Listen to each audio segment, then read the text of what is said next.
Hello everyone, welcome in जैसे education. जैसे कि हम सब जानते हैं, लास्ट वीडियो में हमने एक्सरसाइज 1.2 के क्वेश्चन 4 तक चर्चा कर ली थी।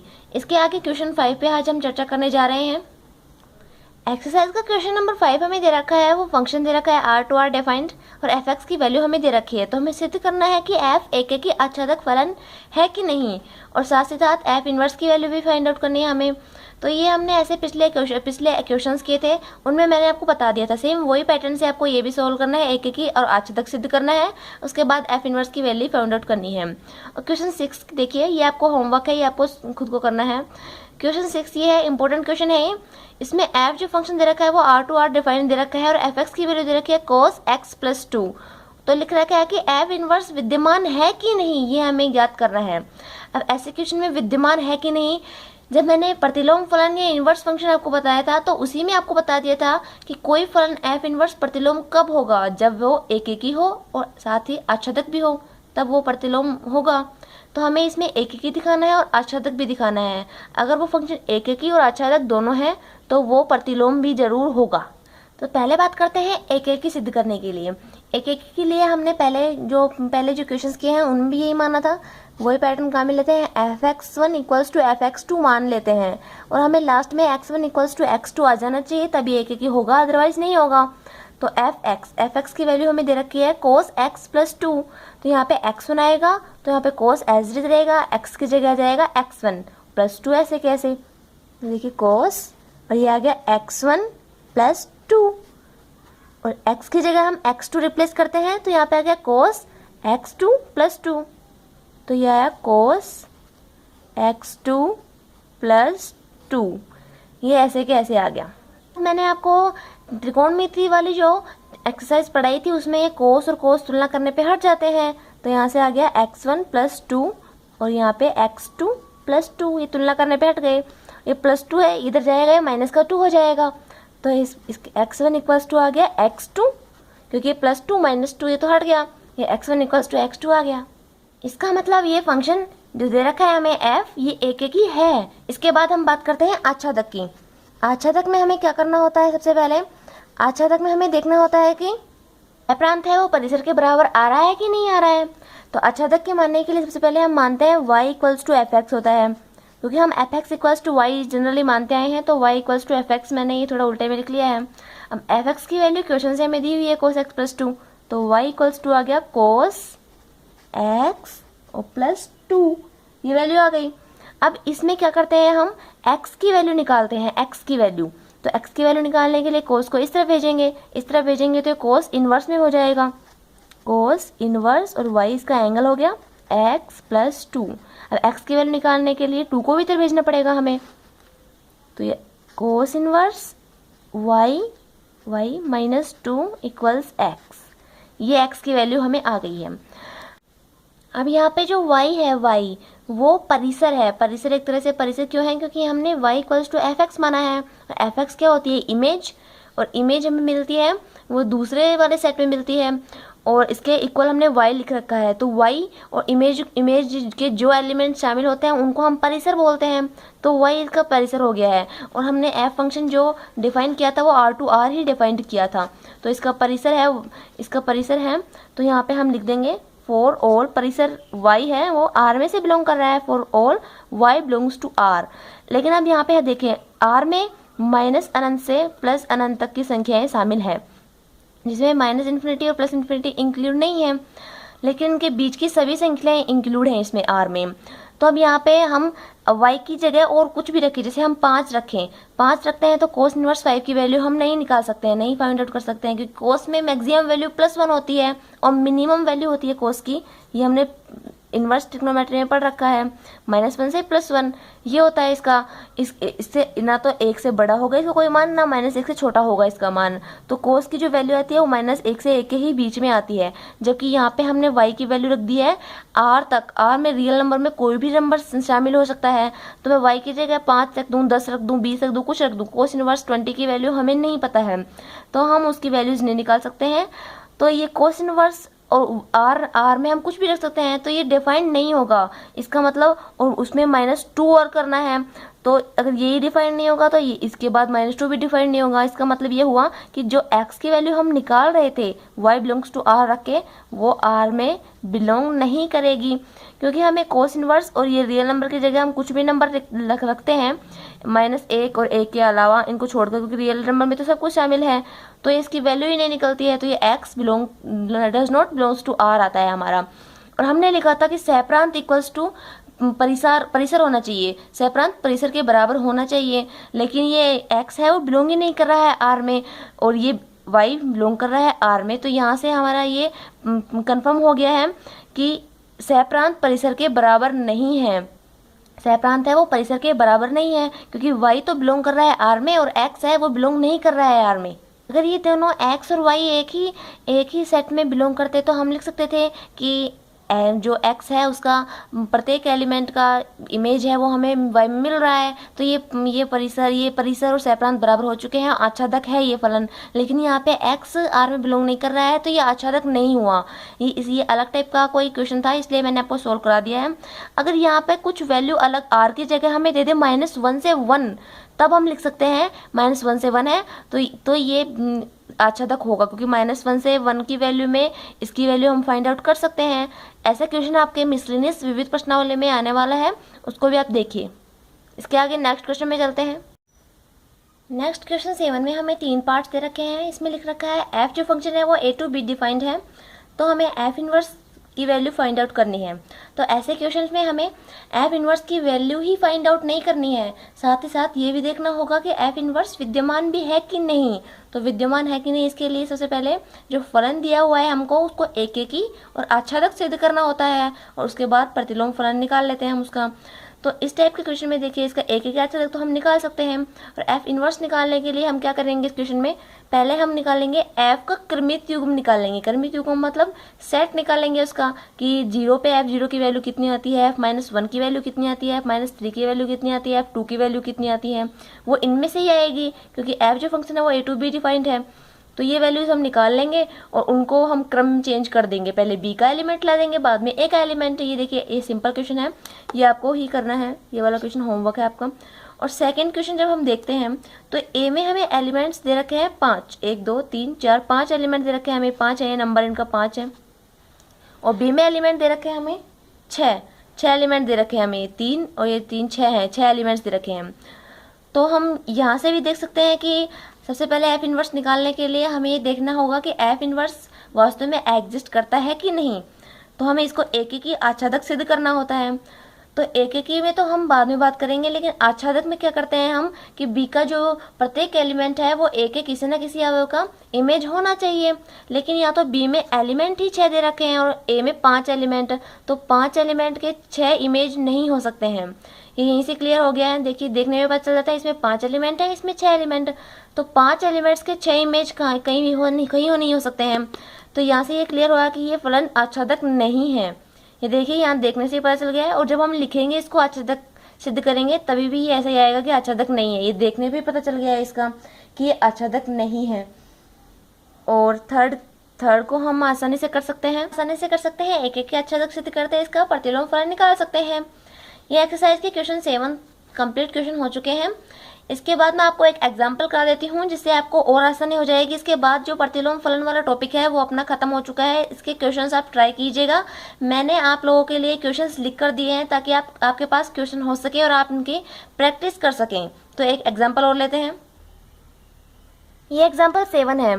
तो इस क्वेश्चन में हमें डायरेक्ट ये फंक्शन दे रखा है, एफ एक्स की वैल्यू दे रखी है और एफ इनवर्स 8 और एफ इनवर्स 9 की वैल्यू फाइंड आउट करवा रहा है। तो इससे पहले जो क्वेश्चन हमने किए थे उसमें एक एक ही आच्छादक सिद्ध करवाने के साथ साथ प्रतिलोम फलन का मान ज्ञात करवाता था, लेकिन इसमें डायरेक्ट ही इसने इनवर्स फंक्शन की वैल्यू निकलवाई है। तो इस प्रकार के फंक्शन में हम क्या करते हैं, उसमें तो हम करते थे कि आच्छादक में हम x को y के पदों में लिख लेते थे एफ इनवर्स y में, लेकिन इस टाइप के क्वेश्चन में हम क्या करेंगे, सबसे पहले प्रतिलोम के लिए y equals to F X मान लेते हैं, y equals to F X मान लेते हैं।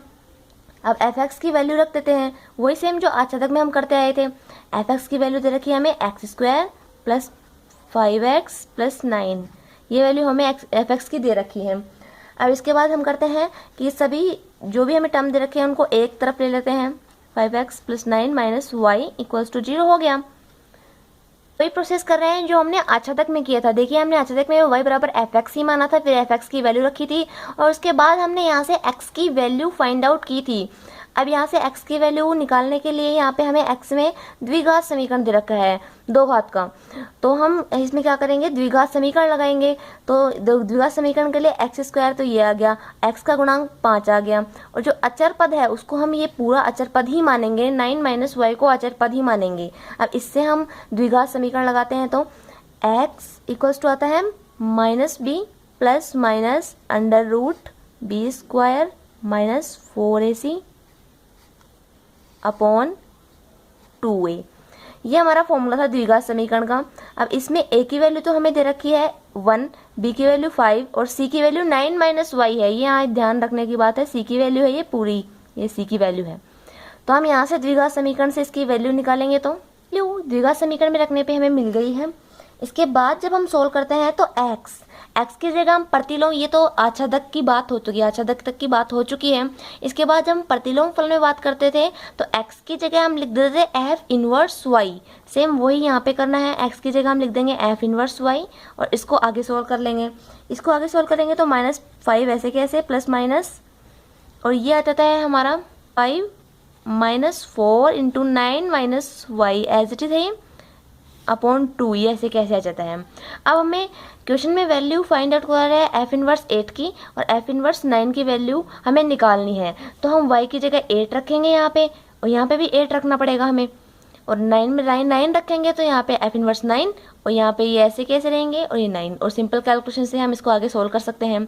इसके आगे हमें सोल्व करना है। तो ये हमारी एक्सरसाइज 1.2 कंप्लीट हो चुकी है। आप इसकी प्रैक्टिस कीजिए और उसके सारे क्वेश्चंस ट्राई कीजिए। इसको आप में कोई प्रॉब्लम आती है तो आप कमेंट सेक्शन में ज़रूर लिख सकते हैं। इसके आगे आज हम शुरू करते हैं द्विआधारी संक्रिया या द्विचर संक्रिया। तो बाइनरी ऑपरेशन या द्विआधारी संक्रिया होती क्या है? ये बेसिकली एक द्विचर संक्रिया ही होती है। द्विचर संक्रिया का मतलब होता है वो ऑपरेशन जो दो चरों के बीच में लगे, दो चरों के मतलब वेरिएबल्स के बीच में, और संक्रिया का मतलब होता है जो हम जोड़ बाकी गुणा भाग करते हैं उनको संक्रिया ही बोलते हैं, ऑपरेशन ही बोलते हैं। लेकिन यहाँ पे निश्चित नहीं है कि ऑपरेशन का मतलब जोड़ ही है बाकी है कौन सा है। तो हम यहाँ पे संक्रिया को दर्शाने के लिए स्टार नोटेशन का यूज करते हैं, ये स्टार नोटेशन का यूज करते हैं। और द्विचर का मतलब होता है ये दो कोई चरों के बीच में लगेगी a स्टार b। ये देखिए इनके बीच में ऐसे द्विचर संख्या लग सकती है और इसकी वैल्यू कुछ भी आ सकती है जो हमें क्वेश्चन में दी हुई आएगी। द्विचर संक्रिया जो भी है वो द्विआधारी संक्रिया कब कहलाएगी? मान लीजिए हम कोई एक एलिमेंट लेते हैं, एस हमने कोई भी एलिमेंट ले लिया है, कोई भी राशि ले ली है, उसकी हम द्विआधारी संक्रिया करवाते हैं। मान लीजिए क्रॉस कोई द्विआधारी संक्रिया है, ये एस की ऐसे ही करवाते हैं और इसके बराबर में भी हमें एस ही मिलता है। ऐसे ही मिलने का मतलब ये है कि ये जो एलिमेंट हम जिस सेट में से ले रहे हैं उनका द्विआधारी संक्रिया होने के बाद जो एलिमेंट मिलता है वो भी उसी सेट में से मिलना चाहिए। जैसे ये मानिए कि मैंने ए और बी के बीच में कोई द्विआधारी संक्रिया करवाई, ए और स्टार ये लगा दिया मैंने नोटेशन, और इधर इससे आया सी कोई प्रोडक्ट मिला है हमें, ए स्टार बी का सी प्रोडक्ट मिला है। और हम जानते हैं कि ए और बी है वो एस में से बिलोंग करते हैं, तो सी भी जो हमें इसका प्रोडक्ट मिला है वो भी एस में से ही बिलोंग करना चाहिए, तभी ये द्विआधारी संक्रिया होगी। तो इसके आगे हम बात करते हैं द्विआधारी संक्रिया में। द्विआधारी संक्रिया के कुछ गुणधर्म भी होते हैं जैसे क्रम विनिमेयता, साहचर्यता, तत्समकता, प्रतिलोम। तो क्रम विनिमेयता तो हमने पहले पढ़ लिया था, वही क्रम विनिमेयता यहाँ पे है। क्रम विनिमेयता में हमें करना ये है कि मान लीजिए ए और ये कोई द्विआधारी संख्या स्टार ए स्टार बी है, तो क्रम विनिमेयता का मतलब इनका जब हम ऑर्डर चेंज कर दें जैसे बी स्टार ए तो ये दोनों इक्वल ही आना चाहिए। ये होती है द्विआधारी संक्रिया के गुणधर्म होते हैं, इनका क्रम चेंज करने पर भी ये सेम ही वैल्यू आती है। और दूसरा जो गुणधर्म आता है वो आता है साहचर्यता का। मैंने जैसे आपको पहले बताया था, इसमें 3 एलिमेंट लेते हैं हम, जैसे ए बी और सी 3 एलिमेंट लेते हैं ये। तो साहचर्यता में हमें करवाना क्या है, पहले तो कोई दो को हम ब्रैकेट में एक साथ ले लेते हैं, इसको ओपन करेंगे पहले, ये स्टार सी, या इसको हम ऐसे भी लिख सकते हैं ए स्टार या बी स्टार सी। जो द्विआधारी संक्रिया आती हैं वो साहचर्यता नियम का भी पालन करते हैं। अब तत्समकता की बात आती है, हमें क्या होता है, ये ऐसा गुणधर्म है जिसमें दो एलिमेंट्स की जब हम द्विआधारी संक्रिया करवाते हैं, जैसे ए है एलिमेंट और दूसरा है ई, तो हमें यहाँ पे इसके इक्वल में ए ही मिलेगा, या इन दोनों का हम क्रम चेंज करते हैं ऐसे तो ए ही मिलेगा। इसको बोलते हैं तत्समक। तो ऐसा जो ये एलिमेंट है ई, इसको हम ए से भी क्लियर कराएंगे तो ए ही मिलेगा हमें, और जो ई एलिमेंट है उसको हम बोलते हैं, ई को बोलते हैं हम तत्समक अवयव बोलते हैं, इसको तत्समक अवयव, इसको तत्समक अवयव बोलते हैं। तत्समक अवयव को जिससे भी हम द्विआधारी संक्रिया करवाते हैं तो वही एलिमेंट हमें मिल जाता है। इसके बाद आता है प्रतिलोम या उत्क्रमणीय, है कि हम द्विआधारी संक्रिया कोई दो एलिमेंट्स के बीच करवाते हैं, जैसे ए और बी के बीच करवाते हैं तो हमें तत्समक अवयव मिल जाता है। ये इसको हम ऐसे भी लिख सकते हैं कि बी स्टार ए हमने करवाई तो भी हमें ई ही मिलेगा। तो ये बी है जो जिससे हमने ए के साथ द्विआधारी संक्रिया करवाई थी, तो इस बी को हम बोलते हैं प्रतिलोम अवयव, इसको हम बोलते हैं प्रतिलोम अवयव, इसको प्रतिलोम अवयव बोलते हैं, और ई को बोलते हैं तत्समक अवयव। आगे की जो क्वेश्चन हम करने जा रहे हैं एक्सरसाइज 1.3 में, वो इसमें यही पूछेगा कि सिद्ध करो कि द्विआधारी संक्रिया इन चारों नियमों का पालन करती है कि नहीं, इसका तत्समक अवयव ज्ञात कीजिए, इसका प्रतिलोम अवयव ज्ञात कीजिए। तो ऐसे क्वेश्चन हम ट्राई करने की कोशिश करते हैं। एक्सरसाइज का क्वेश्चन फर्स्ट दे रखा है, कारण सहित बताइए कि कौन सी द्विआधारी संक्रियाएं हैं और कौन सी नहीं है। तो हमें 5 दे रखे हैं केसेस, इनमें हमें बताना है कि कौन सी संक्रियाएं हैं और कौन सी नहीं है द्विआधारी संक्रियाएं। तो यहाँ पे देखिए ए स्टार बी के अलग अलग फॉर्मेट दे रखा है। मैंने कहा था कि क्वेश्चन पे डिपेंड करेगा कि कौन सी द्विआधारी संक्रिया को हमें किस प्रकार से लिख सकते हैं। तो इनमें ये फिक्स नहीं है कि ए स्टार के स्थान पर प्लस ही आएगा माइनस ही आएगा। ये देखिए ए स्टार बी में इक्वल ए भी होता है, ए स्टार बी के इक्वल ए क्वेश्चन में प्लस बी -3 भी लिखा है। तो इसको द्विआधारी संक्रिया है कि नहीं इसका पता लगाने के लिए मैंने आपको इसके इंट्रोडक्शन में ही बताया था कि कोई भी द्विचर संक्रिया द्विआधारी संक्रिया तभी होगी जब उनका प्रोडक्ट संक्रिया करवाने के बाद भी जो प्रोडक्ट मिलता है वो भी उसी सेट में शामिल हो जहाँ से ये दोनों एलिमेंट हमने लिए हैं। तो ये देखिए साइड में ये हमें सेट्स भी दे रखे हैं, ए स्टार बी इक्वल्स टू ए होता है, और ये एन में का मतलब है जो ए और बी इन्होंने लिए हैं एन में, एन का मतलब नेचुरल नंबर के सेट में से लिए हैं। तो पहला हम प्रूव करते हैं, ये देखिए आंसर फर्स्ट, इसमें हम लिखते हैं ए स्टार बी में ए स्टार बी इक्वल्स टू ए आता है ए, और हम जानते हैं कि ये लिख रखा है एन में। तो ये जो एलिमेंट हमने काम में ले रखे हैं ए और बी, तो ये तो एन में से ये जो सेट हमें दे रखे हैं ये इसी सेट इन सेटों में से ही आएंगे। तो यहाँ पे ए है वो एन में से बिलोंग करता है और बी भी एन में बिलोंग करता है, और हमें प्रोडक्ट क्या मिला, प्रोडक्ट हमें मिला ए, तो ए एन में से बिलोंग करता ही है, इसका मतलब ये द्विआधारी संक्रिया होगी। इसको आप पूरा लिखना कि द्विआधारी संक्रिया होगी। इसके बाद दूसरे की हम बात करते हैं। दूसरे में हमें दे रखा है A star B equals to A plus B -3, और सेट हमें दे रखा है नेचुरल नंबर का। इसका मतलब ए बिलोंग्स टू एन और बी बिलोंग्स टू एन। ए और बी तो नेचुरल नंबर में से बिलोंग करते हैं, लेकिन हमें ये देखना है कि इसका जो प्रोडक्ट है ये पूरा प्रोडक्ट कि या क्या ये भी नेचुरल नंबर में बिलोंग करेगा कि नहीं। तो ये देखिए इसमें एक तो प्लस दे रखा है, एक में माइनस दे रखा है।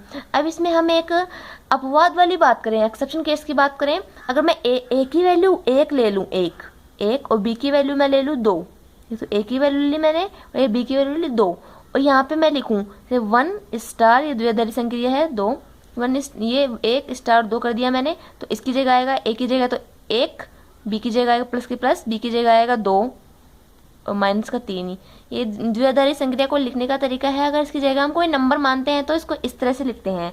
ये देखिए ए की जगह हमने 1 माना, तो ए स्टार बी को खोलते हैं तो क्या आता है ए प्लस बी -3, तो 1 स्टार 2 को खोलेंगे तो ए की जगह तो 1 आ गया, बी की जगह 2 -3, ऐसे के ऐसे। तब इसको सोल्व करेंगे तो 3 - 3 आया 0, जबकि 0 है वो नेचुरल नंबर में बिलोंग नहीं करता है, क्योंकि नेचुरल नंबर तो शुरू ही 1 से होती हैं, ये 0 नेचुरल नंबर में बिलोंग नहीं करता है, इसलिए ये इसका एक्सेप्शन केस है। तो ये एक द्विआधारी संक्रिया नहीं होगी। ऐसे ही हम आगे इन सभी की बात करेंगे। ये आपको खुद को ट्राई करनी है कि कौन सी द्विआधारी संक्रिया होगी कि नहीं। इसलिए बस इतना ही, आप इनकी प्रैक्टिस कीजिए और इनवर्स फंक्शन के बारे में अच्छे से पढ़िए, इनके सारे क्वेश्चन सॉल्व कीजिए जो मैंने आपको होमवर्क में दिए थे, और वीडियो को शेयर, लाइक और सब्सक्राइब करना ना भूलें। Thank you.